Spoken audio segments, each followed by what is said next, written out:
নিজৰ মতে জীয়াই থকা মানুহ শক্তিশালী আৰু সাহসী। এনে শক্তিশালী আৰু সাহসী মানুহ অমৃতৰ সন্তান। কোনো যন্ত্ৰণাই এওঁলোকক বিধ্বস্ত কৰিব নোৱাৰে। মুহূৰ্ত শেষ হয়, যন্ত্ৰণাও শেষ হয়।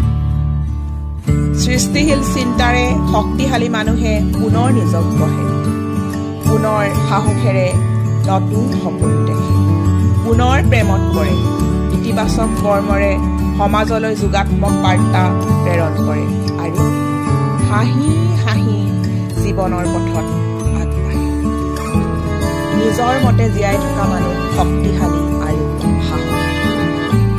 এনে শক্তিশালী আৰু সাহসী মানুহ অমৃতৰ সন্তান। কোনো যন্ত্ৰণাই তেওঁলোকক বিধ্বস্ত কৰিব নোৱাৰে।